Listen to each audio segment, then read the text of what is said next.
Olá, a linha de frente é o conteúdo de política do Grupo Aratu, trazendo nesse estúdio personalidades importantes do cenário político local e também nacional. A nossa proposta é tentar conversar com vocês, traduzir esse segmento para o grande público. Hoje aqui temos a presença do governador mais jovem do Brasil, aos 36 anos, Eduardo Leite, do PSDB, tenta viabilizar a candidatura à presidência da República. Seja bem-vindo, governador. Tudo bem com o senhor? Tudo bem, obrigado, Pablo. Obrigado também, Matheus, e aos que nos acompanham aqui no Grupo Aratu. É um prazer poder conversar com vocês e trocar ideias sobre o que a gente pensa para o Brasil, para frente, né? Eu digo que se é para fazer política do contra, que seja contra a miséria, contra o desemprego, contra a pobreza e não uns contra os outros, né? Boa, tem muita conversa boa aqui para a gente tratar com o governador Eduardo Leite. Ele já apresentou o nosso comentarista de política, o gerente de jornalismo da Aratu, Matheus Carvalho.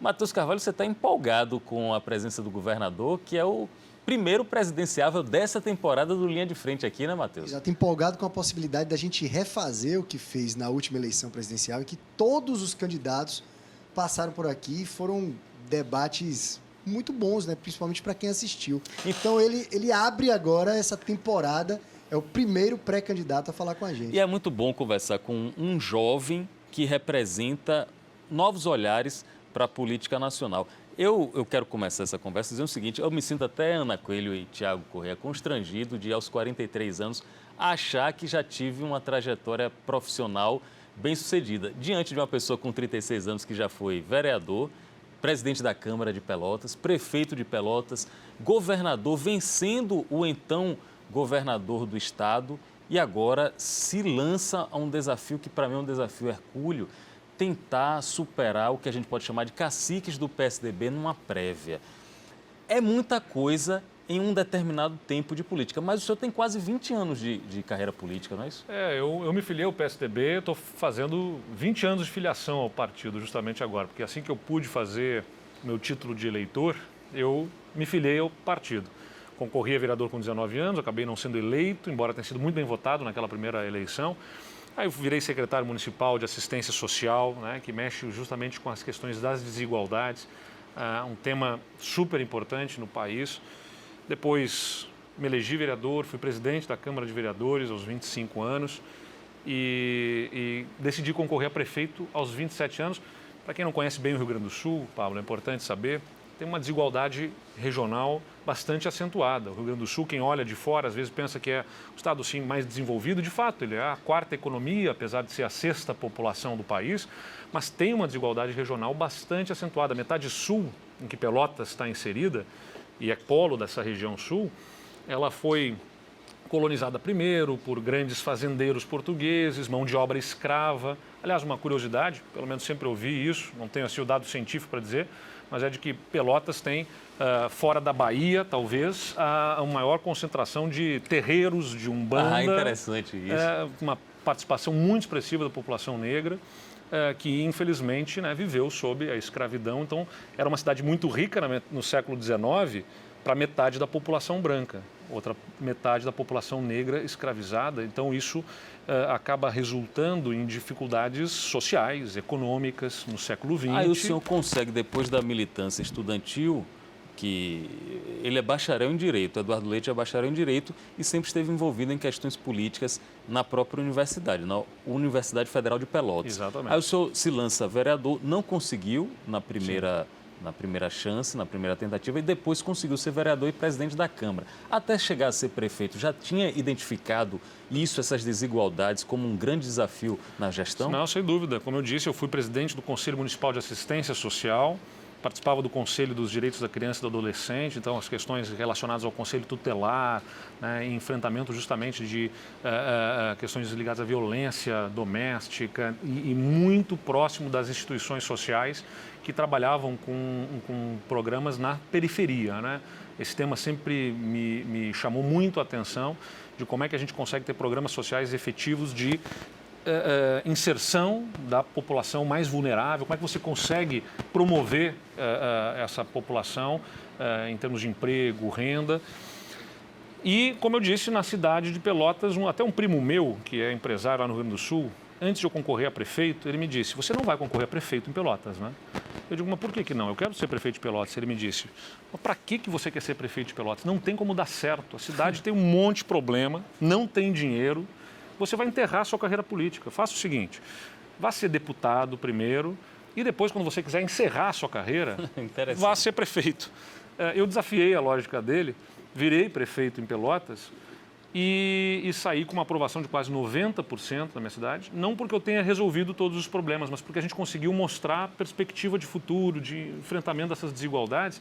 Só para você ter uma dimensão, Pablo, o Rio Grande do Sul, ele, como eu falei, a metade norte é mais rica. Então, nos últimos 30 anos, desde a redemocratização, os governadores se revezavam entre governadores de Porto Alegre ou de Caxias do Sul, que é polo da região norte do estado mais rica e desenvolvida.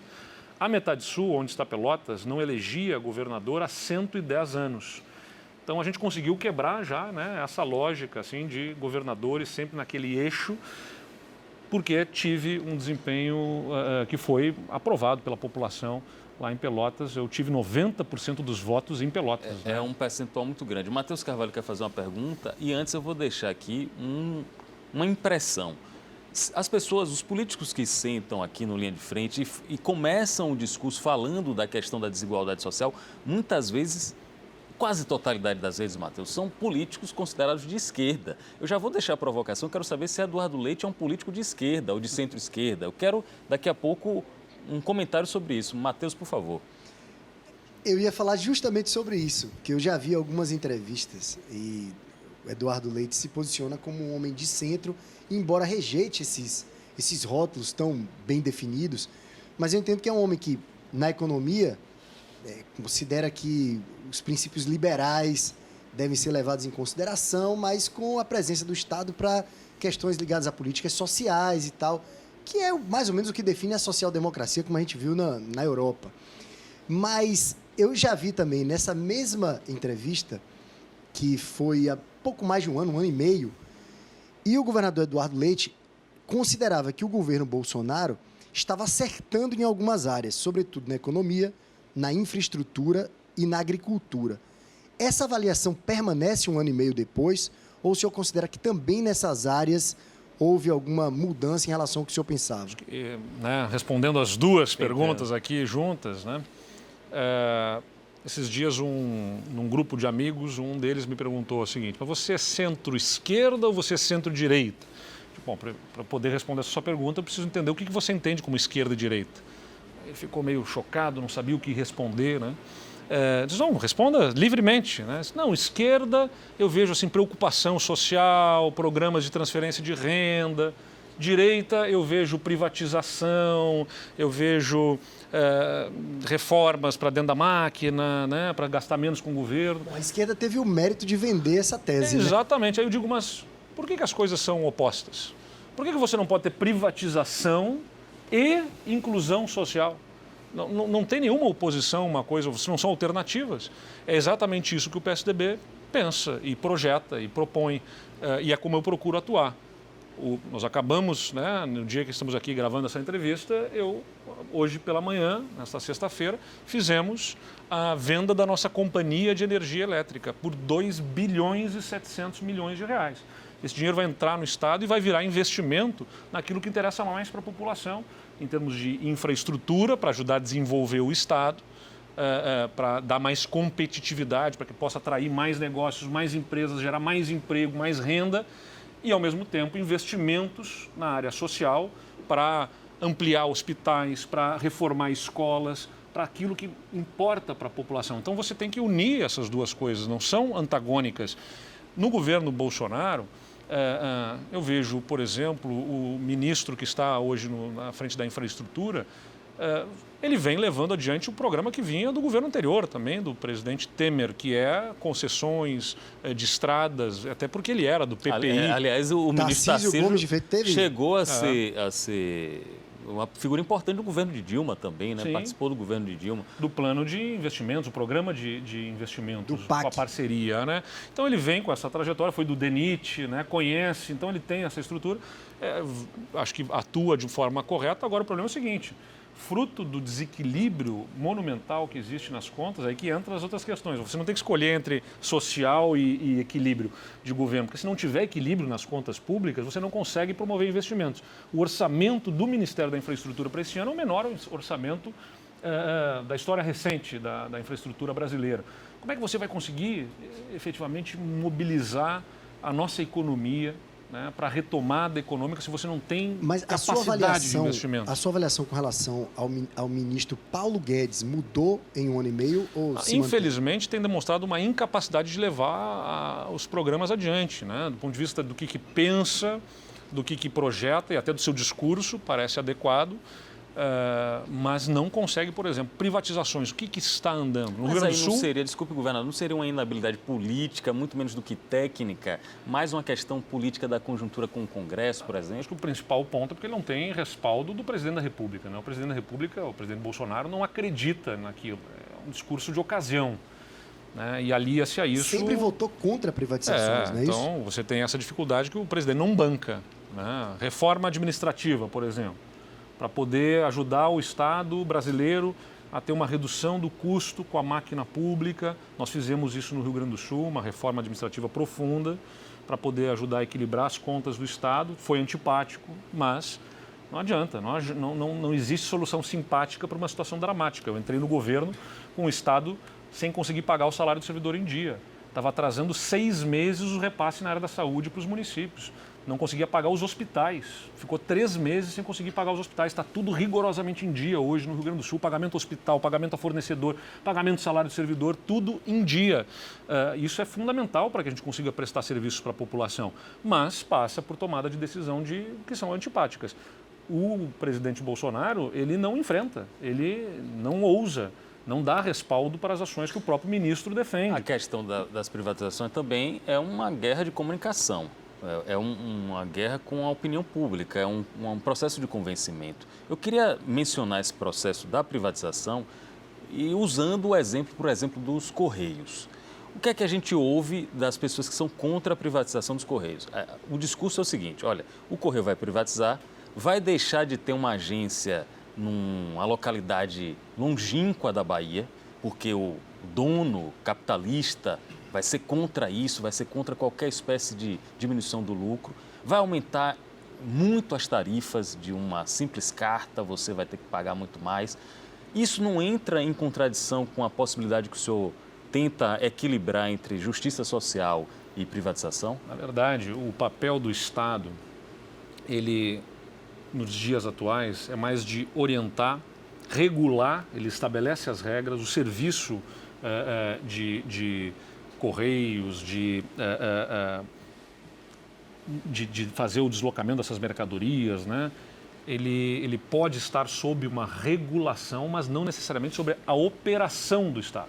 Eu vou dar um exemplo, que é a questão da telefonia, que foi o que o PSDB privatizou quando o governo federal e que é o que permitiu, justamente pela iniciativa privada, viabilizar a inovação, a acoplar as novas tecnologias para que todo mundo hoje e a diminuição dos custos. A diminuição dos custos pela concorrência e pela capacidade de inovação própria do setor privado.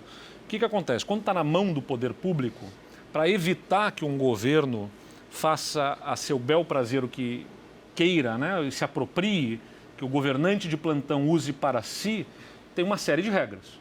Se você vai contratar alguém, tem que fazer concurso público. Você não pode demitir, tem a estabilidade no serviço. Você, para contratar qualquer obra ou nova tecnologia, você tem que fazer uma licitação. Licitação, para quem acompanha, significa você estabelecer num quadradinho, ó, eu quero contratar isso desse jeito, assim, assim, assado. No mundo que a gente vive, com a revolução tecnológica, em que amanhã surge uma nova tecnologia que muda completamente a forma como as coisas são feitas, como é que você coloca no quadradinho lá para dizer, eu quero contratar isso, mas tem uma outra tecnologia que surge amanhã que muda aquilo que eu estou contratando. O governo não consegue acompanhar essas tecnologias, ele não consegue avançar com rapidez. E aí quem é que paga o preço? A população, que fica sem a inovação, sem a diminuição de custos, né? A ineficiência do poder público, porque ele não consegue contratar e não consegue demitir também adequadamente. e fica caro e ruim o serviço para todo mundo. Quando você tem sobre o privado, não significa privatizar a entrega e você faz o que você quiser.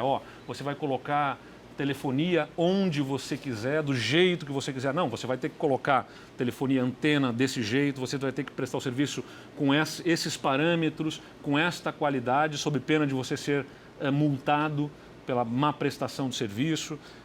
Você tem uma série de regras e o poder público passa a fiscalizar, mas não opera diretamente. Afinal, o povo quer ter o serviço ou quer ter uma empresa? Ele não quer ter empresa, ele quer ter o serviço. E aí é isso que deve vem entrar. A pergunta, já percebi que o governador é muito hábil em usar o patrimônio político, o patrimônio de conquistas do PSDB, das gestões do PSDB à frente da nação. Aí eu tenho que perguntar, Eduardo Leite, presidente, vai arriscar mexer, por exemplo, na estabilidade do servidor público? Vai provocar o Congresso a isso? Como é que você enxergaria essa questão que o senhor mesmo mencionou aí agora? Pablo, eu sou filho de servidores públicos. Para que as pessoas possam me conhecer, meus pais são professores universitários, aposentados, hoje da Universidade Federal de Pelotas, lá onde eu me formei. Minha mãe era professora de Ciências Políticas e meu pai professor de Direito Civil na Universidade Federal de Pelotas. Meu irmão mais velho é delegado da Polícia Federal. Meu irmão do meio é fiscal agropecuário do Ministério da Agricultura, todos admitidos por concurso público. Tenho muito orgulho disso. Tenho muito respeito pelos servidores. A gente não pode, certamente, ter a incerteza de um servidor sobre se entrar um novo governo, ser demitido porque não está alinhado politicamente. Então, é importante ter um nível de proteção. Agora, o que não pode ter é a certeza de que a falta de performance, ou seja, não performar, não entregar resultados, não significa absolutamente nada de consequência. A gente vive no serviço público uma situação que desestimula os bons servidores, porque se você se esforçar, você não é recompensado. Se você for relapso, você não é punido. Há uma certeza de falta de consequência e uma certeza de não premiação. Aí você acaba tendo uma situação muito ruim. Quem paga o salário do servidor é a população, é o povo. Não é o governo, o governante. Não tem dinheiro público, como dizia Margaret Thatcher, então, né, tem um dinheiro do pagador de impostos. O cidadão está pagando imposto e esse imposto está virando salário, independentemente de se o resultado é entregue para a população ou não. Está errado. A gente precisa aperfeiçoar a gestão do serviço público de forma a premiar os bons e dar consequência para o servidor que não entrega o resultado. Governador, essas prévias do PSDB para a presidência da República, ao mesmo tempo, é a busca por um novo rosto, uma nova cara. O PSDB já teve várias caras de acordo com os grandes líderes em momentos diferentes de sua história. O PSDB já teve a cara de Franco Montoro e Mário Covas. O PSDB já teve a cara de Fernando Henrique. O PSDB já teve a cara de José Serra, de Aécio Neves. E hoje parece ser um partido em busca de uma identidade. O que é preciso para que o senhor seja essa nova cara e que conjunção, que forma de composição o senhor está fazendo para que essa seja a nova cara do PSDB, o que também identifica tendências, né? Porque são todos esses nomes que eu falei têm características muito diferentes. Você comparar, por exemplo, Mário Covas com João Dória é completamente diferente em termos de posicionamento, de pensamento, de visão de mundo. Então, o que seria o novo PSDB com a cara, por exemplo, de Eduardo Leite e do grupo que está compondo com o senhor? Matheus, acho que você tem que olhar para cada político e governante de acordo com o contexto, né, em que viveu, que vivenciou. Então, essa questão novo PSDB, velho PSDB, eu tenho muito respeito pelo velho PSDB. Mário Covas, como você falou, Franco Montoro, Fernando Henrique, José Serra, todos, né, têm um meu respeito dentro do contexto em que governaram. Acho que a minha característica é justamente que eu sou o primeiro governador, não só do PSDB, de todos os partidos, millennial, né? Já que a gente fala muito sobre as gerações aí, agora é geração Z, até a gente se perde aí nas... Governador TikTok. Pois é, agora aí, acabei de entrar no TikTok agora aí. Tá vindo aí? Tem que fazer jus, né? Tem que fazer jus. Essa semana aí já tô até velho pro TikTok, né? Outra geração já que domina o TikTok. Mas isso não me torna melhor do que ninguém. Eu só não aceito que digam que me torne pior. Mas se tem uma característica que é própria dos jovens, onde eu ainda me considero aos 36 anos de idade, não ter compromisso com os erros do passado. Eu posso até cometer novos erros, mas não os mesmos erros que a gente viu acontecer na política ao longo dessa história recente. Então, o que eu posso oferecer para o partido, que eu estou me apresentando e estou encontrando acolhimento, né, de um partido que quer voltar a protagonizar o processo político e governo e ajudar o país a trazer de volta o debate político para a sensatez, para o equilíbrio, para o respeito. Muitas vezes o PSDB foi acusado de ficar em cima do muro, né? O partido do muro, fica em cima do muro o PSDB. Não é muro, é respeito por quem pensa diferente. Eu sei muito bem o que quero e acho que deva percorrer o governo em termos de privatizações e de políticas sociais. Mas isso não significa que eu deva ser um detrator, ou seja, né, atacar, destruir quem pensa diferente. Como governador, eu procuro ter essa postura no governo do Estado. Muitas vezes construir vitórias na Assembleia Legislativa com apoio da oposição ao governo, porque sempre tratamos com diálogo, com respeito, quem pensa diferente. Mas faltou contundência ao PSDB em algum momento na oposição aos governos petistas? Você acha que esse foi um erro? Porque não é da característica do PSDB fazer uma oposição para tirar proveito político. O partido sempre posicionou a favor do país. Ou seja, não é ser do contra para tentar inviabilizar um governo. Essa oposição sistemática que é, né, ficar marcando o governo para evitar que ele consiga atingir a sua própria agenda, não é o perfil do PSDB de fato. Então, como oposição, no que se tem como o clássico da oposição, que é aquele que enche o saco, vamos dizer, para não deixar o governo avançar nas suas pautas, de fato não é o papel do PSDB, não é a vocação dele. Agora, quando eu ouço o senhor em grande parte das entrevistas, eu olho para o senhor e vejo algumas frases, algumas construções de discurso que são basicamente dizendo: eu não sou o PT. Eu estou enxergando certo? A posição que o senhor está adotando é essa: eu não sou o PT? Não, seguramente não sou o PT, né? Seguramente não sou. Agora, isso não significa achar que o PT seja um mal a ser exterminado. Eu não acho. Assim como eu acho que o PT, infelizmente, acabou sendo, com o discurso que fez ao longo da sua história, e sob o governo do presidente Lula não foi diferente, fazendo a política do nós contra eles, incendiou, né, gerou o terreno fértil para que surgisse Bolsonaro. Nessa tentativa de dizer, olha, do lado de lá, do lado deles estavam os honestos, e a gente viu que não é bem assim, pelos escândalos de corrupção, que do lado dele estava a preocupação com os mais pobres exclusivamente, toda a exclusividade. O PT sempre quis exclusividade sobre as pautas, né? São eles os honestos, são eles... É aí que eu falo da falta de contundência. Exato. Nesse momento do debate público, não era o momento do PSDB se posicionar como, olha, eles não são os donos de todas essas causas. É essa falta de contundência que eu me refiro, e não de não fazer uma posição sistemática. Mas eu entendo que o PSDB fez o seu papel. Agora, é claro, o PSDB não foi um partido de massas, né, de sindicatos, de mobilização popular. Ele foi um partido de atuar, talvez a origem dele muito ligada à academia, né, em professores, intelectuais, enfim, guardou ali uma capacidade de formulação importante de caminho, de agenda para o país, o partido da estabilidade econômica e, eu diria, da estabilidade institucional também, porque veja que o Brasil, com Fernando Henrique, foi o primeiro presidente a concluir o mandato e passar, né, desde a redemocratização. A gente tinha acabado de eleger um presidente, antes de Fernando Henrique, Fernando Collor, que tinha sofrido um processo de impeachment. Então, você não só tinha uma hiperinflação, como tinha ainda a incerteza da redemocratização. O PSDB estava lá ajudando a dar rumo para o país, tanto do ponto de vista econômico quanto do ponto de vista institucional. Essa é a sensatez, a sobriedade, o equilíbrio que é característica do PSDB tentar formar. Agora, o PT, né, veio com a sua expectativa de poder, querendo fazer a população crer que não, do lado deles estava a honestidade, a moralidade, a preocupação exclusiva com os pobres. Não é assim, a gente tem divergências de caminhos, de forma de pensar, mas nós queremos também ajudar esse país a inserir essa população mais pobre, a ter estabilidade, a ter uma oportunidade de emprego, de renda. O senhor falou do nós contra eles, o discurso atribuído ao senhor ao PT, e o PT já diz o contrário. O PT diz que a quase ruptura institucional acontece quando Aécio Neves, do PSDB, não reconhece uma vitória de Dilma e que isso pode vir a se repetir no ano que vem, caso o presidente não reconheça uma possível vitória que não seja a dele. Eu não quero fazer com o senhor aqui de colocar culpa nas costas de um milênio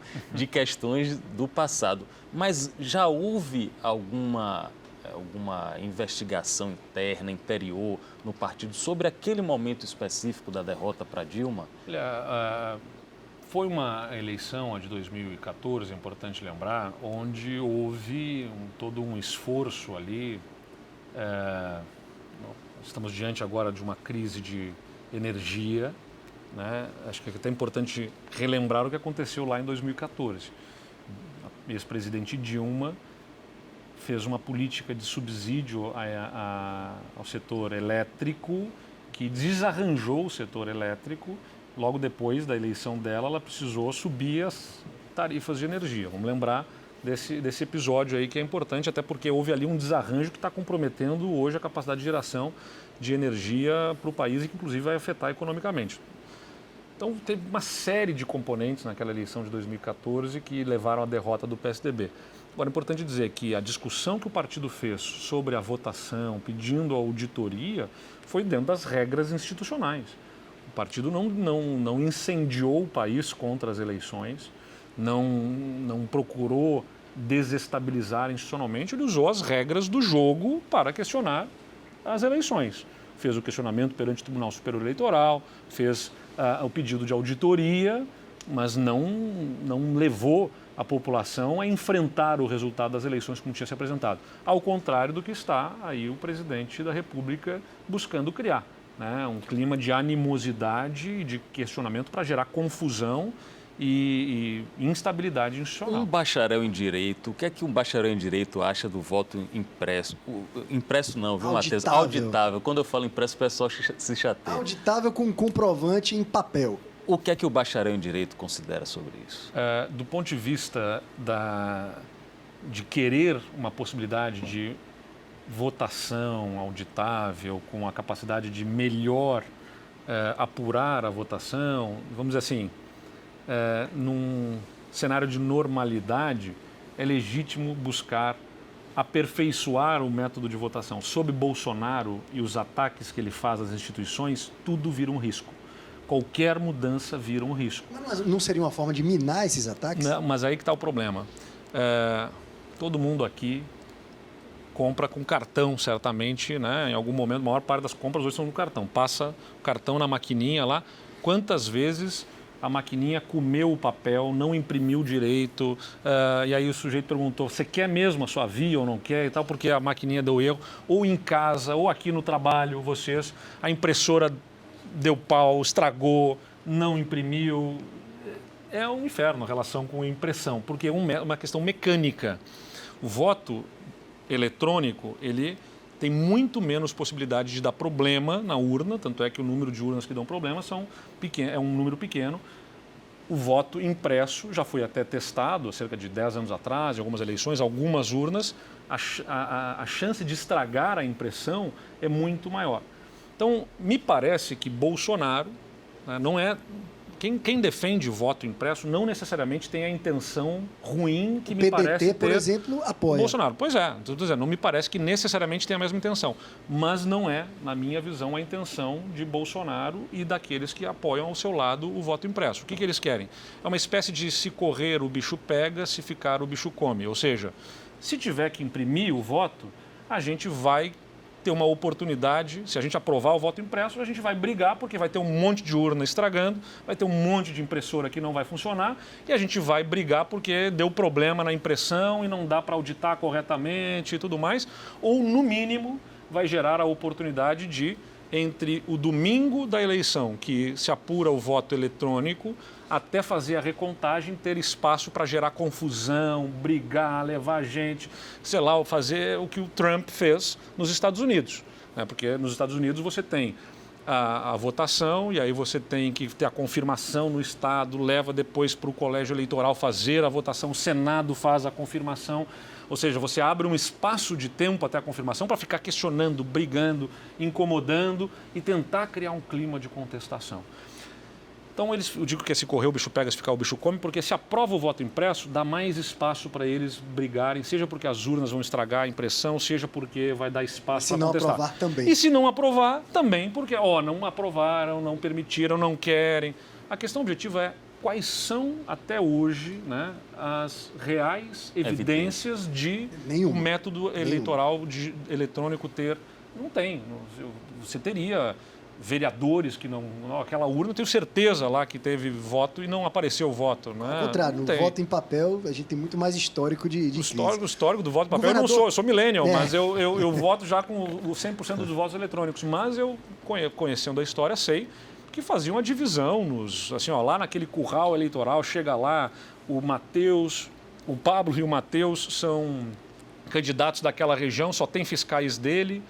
Chegavam lá na hora e dividiam. Vamos fazer o seguinte, os votos que são dos outros, divide parte para o outro. A gente ouve essas histórias. Não sei, não tenho nada para acusar. Talvez a soma dos dois métodos garanta a segurança, mas vamos deixar isso para lá. Realmente mas a questão objetiva polêmica. é essa. É até defensável que se busque. Mas sob Bolsonaro, que ataca Supremo, que ataca governador, que ataca a imprensa, que ataca Congresso... Existe um objetivo muito bem definido. Tudo vira um risco. Esse é o ponto. Governador, embora o senhor seja pré-candidato à presidência da República num país presidencialista, mas o PSDB tem uma posição histórica a favor do parlamentarismo. E a gente, observando assim, a nova República, aparentemente o sistema presidencialista brasileiro já mostrou na prática que tem problemas. São 2 impeachments em tão pouco tempo, várias instabilidades, uma disputa entre os poderes que às vezes não é tão equilibrada. O senhor é a favor do parlamentarismo? Eu sou parlamentarista, como o PSDB é, mas você tem que respeitar a decisão que, inclusive por plebiscito, se tomou no país num sistema presidencialista, o que é até natural depois de tanto tempo ser impedida a população de votar para presidente, né, o desejo de escolher o seu presidente, um modelo que se apresentou do presidencialismo. Agora, sem dúvida nenhuma, a gente precisa melhorar, especialmente no Congresso, a representatividade política, desestimulando a criação de novos partidos, no mínimo. Você não vai impedir partidos. Numa democracia não é legítimo que você restrinja, mas você não pode estimular. A cláusula de barreira foi um avanço. A cláusula de sintonizados, né? Vamos jogar aqui. A gente tem não só a cláusula de barreira, mas você tem que avançar para um modelo em que se exige um número de partidos, de assentos ocupados para ter posição em comissão, para ter acesso a emendas, para ter acesso a cargos e posições dentro do Congresso, porque na fórmula que a gente tem hoje, você acaba estimulando o surgimento de partidos. Quando você fragmenta o número de partidos, se torna muito mais difícil a governabilidade. O Brasil é um país de difícil governabilidade. Não vou dizer que é ingovernável, mas ele é de difícil governabilidade. Uma federação, você, né, com divisão dos poderes, e você tem então divisão de instâncias, né, União, Estado e municípios, e dentro dessa divisão federativa, uma das partes, que é o parlamento, ainda dividida em 20, 30 partes. Lá na Assembleia Legislativa no Rio Grande do Sul, nós temos 17 partidos políticos. No Congresso, hoje, você tem mais de 20, 25 partidos políticos representados. Nos anos 90, quando o presidente Fernando Henrique governava, 3 partidos tinham perto de 100 deputados. O PSDB, o PFL, na época, e o PMDB, cada um deles tinha perto de 100 deputados. Reunia os 3, você já tinha a maioria, né, para aprovação de projetos de lei ordinária e muito próximo de ter a aprovação de emendas constitucionais. Hoje em dia, os maiores partidos têm 50, 30 deputados. Então, para formar a mesma maioria de 300 deputados, você tem que juntar 10 partidos políticos. Aí cria-se esse presidencialismo de coalizão, que é o centrão, que é trabalhar com centrão na prática, que o povo entende na mesma hora. Quando fala centrão, o povo já sabe, estamos ali negociando votações. Isso é bom para para a democracia? Isso é o normal de um parlamento? Olha, política, ela envolve, as concessões políticas fazem parte da relação que você tem dentro de casa, né? Um casal, uma família, um faz para o outro gestos, né, de coisas que não gosta tanto, né, mas muda os seus hábitos e comportamentos, faz algumas concessões esperando que o outro faça de volta também concessões para poder conviver, porque as pessoas são diferentes. Num país que tem a diversidade, né, das características regionais, a diversidade da população, de gênero, de religião, de orientação sexual, de realidades econômicas tão distintas, é natural que você tenha muitas agendas, muitas visões diferentes, e para que a gente possa conviver, você tem que fazer concessões de parte a parte. Então, as concessões políticas fazem parte do processo em qualquer lugar do mundo. A primeira-ministra da Alemanha, Angela Merkel, tem que fazer concessões para formar maioria dentro do parlamento e ser a primeira-ministra. Ela não tem maioria sozinha com o seu partido. A inexistência do Centrão seria um sintoma até mais perigoso para uma democracia. Agora a questão é que moedas que se usam nessas concessões. Este é o problema. Então, quais são as moedas? É dinheiro vivo? É cargos? São ofertas escusas? E esse é o problema. Então, sentar para discutir, olha, qual é a sua agenda? Eu sento com os meus deputados, você representa a região X, quais são as agendas da sua região, o que você está representando? Eu preciso reconhecer isso. Aliás, sento com a oposição, inclusive, com deputados que pensam diferente de mim, mas eu digo, de repente você tem convergência em algum ponto e a gente pode trabalhar. Vou dar um exemplo. A deputada Luciana Genro, que é bastante conhecida, né, foi candidata a presidente pelo PSOL, é deputada estadual no Rio Grande do Sul. Deve ser bem aguerrida na oposição. Ela, sem dúvida, combate as minhas reformas na parte dos servidores, combate as minhas privatizações, mas ela defende muito uma pauta de diversidade. Por exemplo, formou uma comissão na Assembleia Legislativa para formar um relatório de políticas em relação à população LGBT, e eu recebi a ela e todo o grupo que ela representava para, junto com a nossa equipe de diversidade do governo, traçar as políticas. Por que a gente não pode sentar e conversar no que a gente converge e exercer com lealdade a divergência na bola e não na canela, né? Perfeito. O governador do Rio Grande do Sul, Eduardo Leite, é nosso convidado aqui no Linha de Frente, edição 2021, junto com o comentarista de política da Aratu, gerente de jornalismo, Matheus Carvalho. Eu quero trazer a nossa discussão agora para um âmbito um pouco mais local, localizado. O senhor está acompanhado de uma comitiva aqui que tem parlamentar consagrado de mais de 5, 6, 7 mandatos, como Jutaí Júnior, tem Adolfo Viana, tem Tiago Correia aqui na Assembleia Local, e todos esses três que eu citei têm uma ligação histórica com ACM Neto, o ex-prefeito de Salvador, que é o candidato atualmente melhor colocado nas pesquisas para o governo da Bahia. Me parece, nas conversas que a gente tem, que o ex-prefeito ACM Neto e pré-candidato ao governo está em busca de um candidato a presidente para chamar de seu. Esse candidato a presidente poderia ser Eduardo Leite? Quero dizer que eu sou fã do ACM Neto. Acho que é um político que reúne aquilo que a gente precisa na política atual. A capacidade política e a capacidade administrativa. Nessa frustração que as pessoas tiveram com a política recentemente no Brasil, muito se tentou, né, nessa nova política, dizer, não, sou gestor, não sou político. Vai fazer um governo técnico ou vai fazer um governo, essa uma equipe política? No seu parceiro de partido. Não, é um discurso que eu acho errado, independentemente. Eu acho que o governador João Dória faz boa política, porque reúne gente em torno da agenda dele e faz boa gestão. Agora, negar a política dizendo-se gestor, está errado. Não é bom para a política. Não é bom para a política. Esse discurso contra a própria. O que eu quero trazer aqui para falar de ACM Neto faz boa política, né? Tem habilidade, capacidade política, junta as pessoas. Foi prefeito da capital aqui com um governo, né, do PT e soube conviver e traçar estratégias para atender a população do município, respeitando as diferenças, sem estabelecer confrontos inúteis que atrapalhariam a sua missão. Então, isso é habilidade política e uma capacidade de gestão admirável, né? Do que ele entregou de resultados, tanto é que teve uma reeleição com votação expressiva e a eleição do seu sucessor, o prefeito Bruno, também com uma votação expressiva. Então, é um nome que eu entendo que o PSDB deva estar, sim, muito próximo e ajudando para as eleições do governo do Estado. Claro que vai ser uma decisão do PSDB na Bahia aqui, mas entendo que essa proximidade e essa relação, ela tem justificativa, tem toda a legitimidade e o PSDB deve se inclinar nessa direção para ajudar na eleição de ACM Neto para o governo da Bahia. A decisão sobre a eleição nacional também, claro, vai ter o seu peso, né, natural que a ACM Neto esteja procurando uma candidatura em que se reconheça, né, tanto quanto nós o reconhecemos como um nome qualificado para a eleição. O governador Eduardo Leite, do PSDB, teve a convivência agora, principalmente durante a pandemia, com o governador baiano Rui Costa, do PT.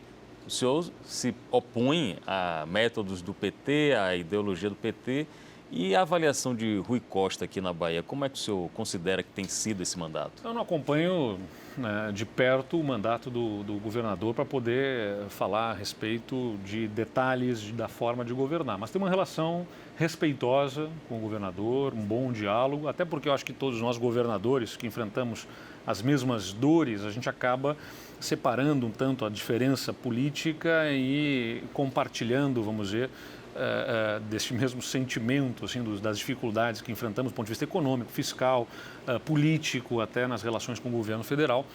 E isso nos permite ter uma convivência em que a gente transcende as diferenças que a gente tem.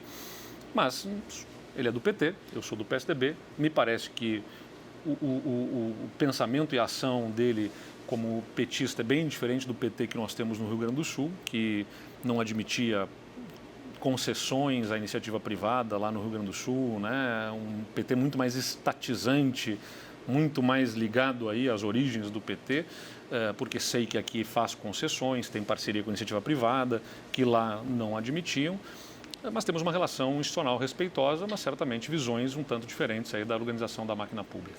Um mandato presidencial de 4 anos foi a alegação de que seria muito pouco para uma execução completa de vários planos e planejamentos. E isso deveria ser compensado com a possibilidade de reeleição. De lá para cá, a reeleição tem sabores e dissabores. Na sua opinião, a reeleição tem sido benéfica, o advento da reeleição? 4 anos é pouco, 8 anos é pouco, 12 anos é pouco. Se a gente for pensar assim, na verdade... Hugo Chávez pensou assim. Exatamente. Então, agora, objetivamente, o papel nosso em governo é governar, gerir as obras, o orçamento e também ajudar a formar novas lideranças, saber passar o bastão. Isso faz parte da atribuição de quem está na política e ocupa espaço em governos. Eu tenho muito orgulho de ter sido prefeito em Pelotas e de ter ajudado a eleger a primeira mulher a governar um dos maiores municípios do estado. É o primeiro e único município até agora entre os grandes municípios do Rio Grande do Sul governado por uma mulher, a Paula, que era minha vice-prefeita, porque eu não concorri à reeleição. Eu sou contrário à reeleição no nosso sistema político-eleitoral. A gente acabou de falar sobre a fragmentação que existe entre os partidos no parlamento. Quando o governante é candidato à reeleição num sistema pluripartidário como o que a gente tem no Brasil, as negociações políticas pelo apoio na reeleição acabam fragilizando o governo. Posso dizer para vocês, quando sentei com os partidos para concorrer a prefeito, quando sentei com os partidos para formar aliança para concorrer a governador, não houve nenhuma discussão que se permitisse sobre quantas secretarias, quais espaços, o que levaria a cada um. Porque eu sempre disse, olha, eu não divido um governo que eu não tenho. A gente primeiro ganha a eleição, depois a gente discute a formação do governo, que é legítimo que cada um queira ter um espaço.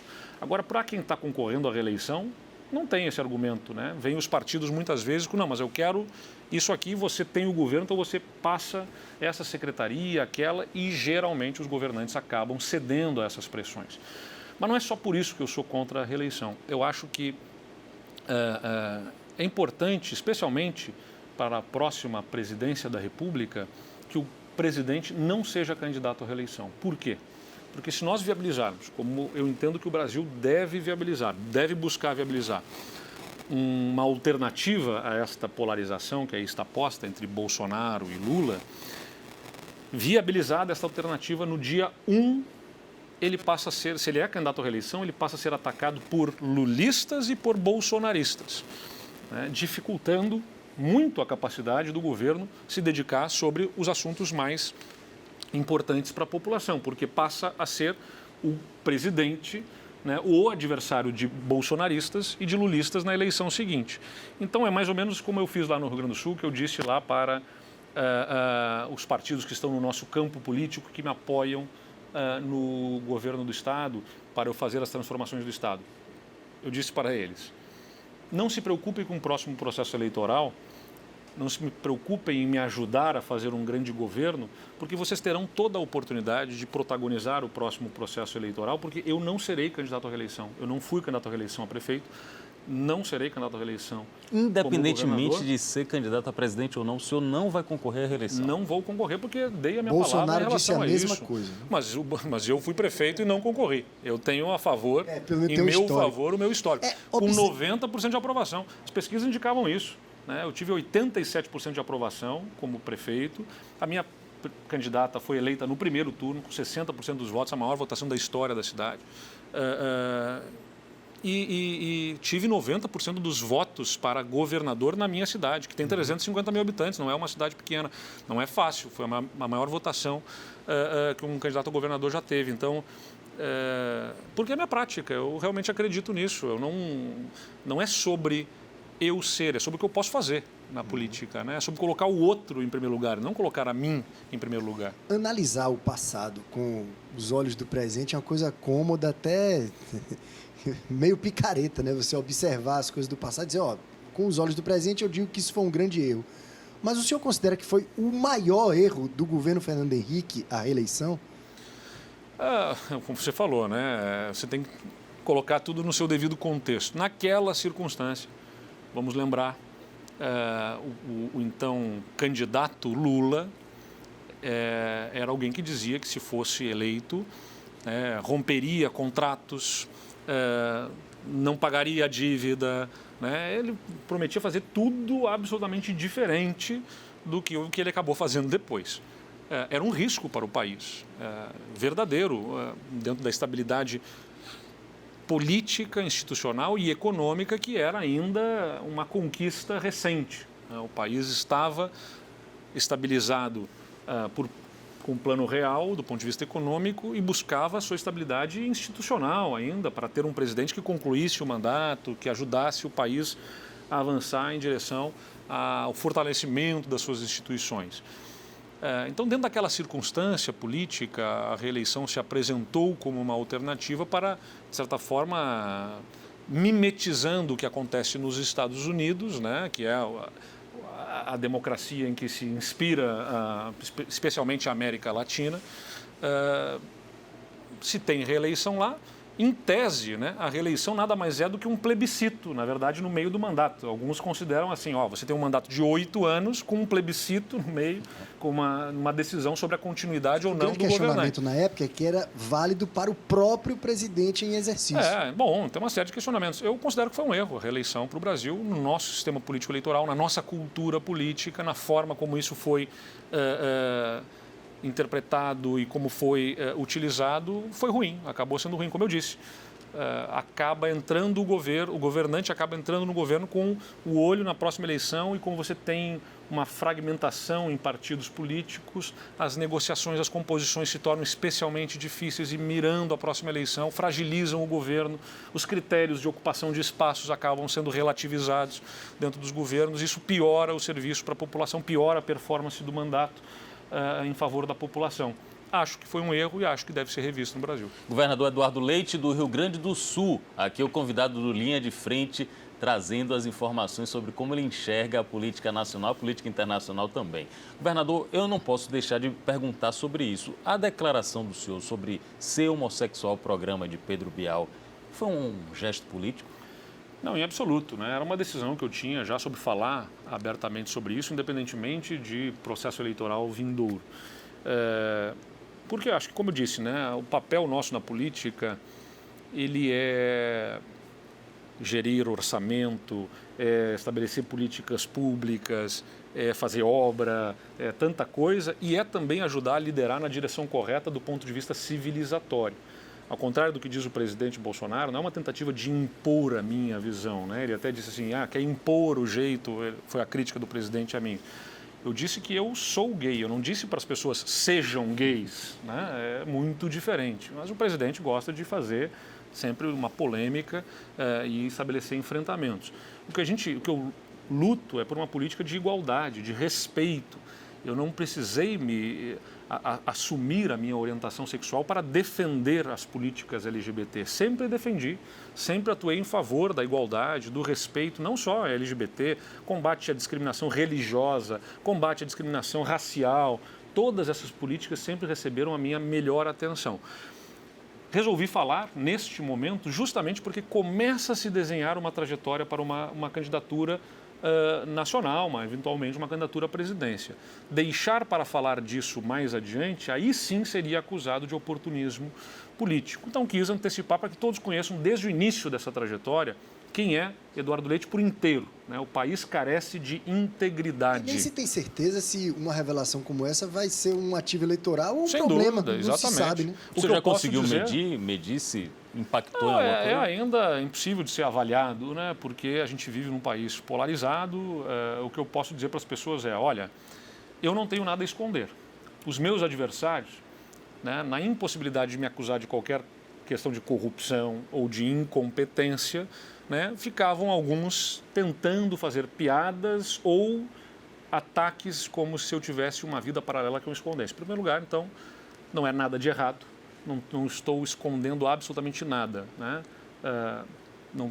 Eu tenho orgulho de poder me apresentar como eu sou para a população e certo de que isso pode, de alguma forma, ajudar a tocar na vida das pessoas por algum exemplo que eu possa dar no sentido de sou gay, estou aqui como governador do estado, entregando os meus resultados, fazendo as mudanças num estado difícil como o Rio Grande do Sul, do ponto de vista fiscal, econômico, da capacidade do governo. Ou seja, a orientação sexual não deveria ser um assunto, mas no Brasil de hoje é. Né? Porque, infelizmente, nós estamos diante de possibilidade de retrocessos civilizatórios diante da forma como se estabelece essa política de nós contra eles, uns contra os outros.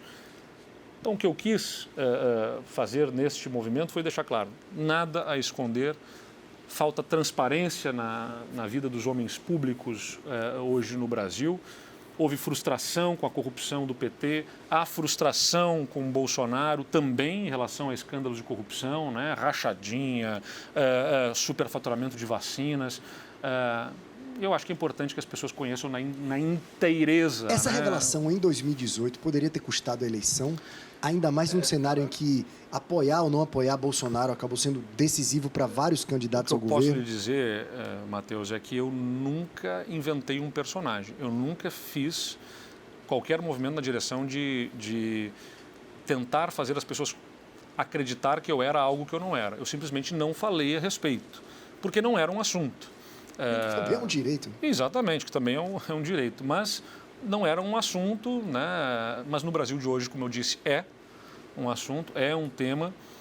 E naquela oportunidade, né, em 2018, eu até fazer essa revelação, até falar sobre isso, nem sei se dá para dizer que é uma revelação, porque muita gente só fiquei chocado, né? Tipo como se diz assim, ó, uma grande coisa, todo mundo sabia, só não se falava a respeito. Né? Então, eu não quis chocar ninguém. Chocante seria se eu fosse alguém que combatesse LGBT e depois me revelasse, como acontece muito na política. No cenário internacional tem muitos casos, né? Lembro de casos assim na Califórnia, de deputado que era o mais ativo combatente contra a população LGBT e até que um dia se revelou. Combate é sempre muito suspeito, porque combater um grupo... Exatamente, exatamente. Aliás, lança suspeita até sobre alguns no Brasil que combatem tanto os LGBT sobre a incerteza e insegurança que têm em relação à sua vida pessoal, mas, como eu disse, também diz respeito a eles. Agora, quando passa a combater uma população, diz respeito a todos nós. Eu sempre pensei que a política, como eu deveria me apresentar, deveria ser sobre debater o que toca na vida das outras pessoas. E a minha orientação sexual toca na minha vida, não toca na vida dos outros, né?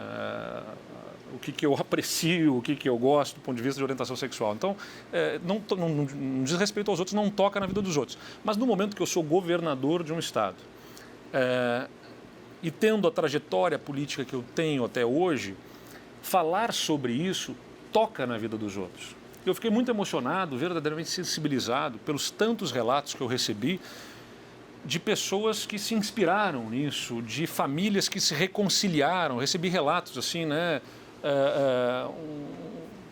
Um amigo de mais de 50 anos de idade me dizia: poxa, minha vida teria sido tão mais fácil, né? Ele que é gay, se quando eu tinha 18 anos um governador tivesse assumido publicamente isso. Então, imagina quantos jovens, quantas outras pessoas, a partir do seu exemplo, não estão se sentindo mais seguros para poder falar sobre isso e ser por inteiro e não pela metade diante dos seus familiares, dos seus colegas de trabalho, dos seus amigos. Assim como um outro conhecido me disse: o meu irmão, que não falava mais comigo, voltou a falar comigo a partir da tua declaração, porque foi tocado, né? E tinha brigado, por conta da orientação sexual, então, reconciliações familiares. Então, eu fico feliz de poder ter, a partir de um exemplo, né, de falar sobre esse assunto, tocado também na vida das pessoas. Honestamente, eu pensava que a política ela era mais sobre discutir o que eu poderia, como governador, tocar na vida dos outros a partir do que eu poderia fazer no governo, e não que a minha vida pessoal pudesse, de alguma forma, tocar, mas, de fato, toca como tocou e fico feliz de ter dado alguma contribuição nessa direção. Também é política. Também é política. Mesmo que não seja partidária e nem tampouco eleitoreira. Conversamos com o governador do Rio Grande do Sul, Eduardo Leite, 36 anos, mais jovem governador do Brasil. Já está convidado para um próximo encontro, porque ainda tem muito assunto. Conversamos aqui, Matheus, com um homem que entende de teoria política, de prática política, de gestão, de questões sociais. Então, sempre é bom a gente poder aprofundar mais essa conversa. Seja bem-vindo à Bahia e ao Linha de Frente, quando o senhor puder retornar, vai ser sempre muito bem recebido. Muito obrigado pelo espaço aqui, Pablo, Matheus, a quem nos acompanhou, pelo interesse também, muito obrigado. Espero que em breve a gente possa se reencontrar e continuar essa boa conversa. Obrigado. Matheus Carvalho, suas honras. Só para encerrar, falar de um outro assunto muito delicado. Uma revelação que ele fez em outro momento e que eu acho que baianos também estão preocupados com essa situação. Ele é torcedor do Brasil de Pelotas e assim como o time baiano do Vitória, os dois estão aí lutando contra o rebaixamento. Para a Série C não é legal. Precisamos sair juntos desse fundo do poço. É verdade, né? O nosso chavante, o Brasil de Pelotas aí. Ele nos dá fortes emoções, mas também dá muitas alegrias. Espero que ele nos proporcione no momento certo aí a alegria da permanência, pelo menos na Série B, e quem sabe um sonho de um dia voltar aí poder ocupar a Série A do Campeonato Brasileiro. Um drama compartilhado com o time baiano do Vitória. Obrigado. No próximo encontro, os dois estejam bem satisfeitos. É muito bom, viu, Matheus, você encerrar assim, porque aqui no Linha de Frente, política e futebol se discutem. Um abraço, até a próxima.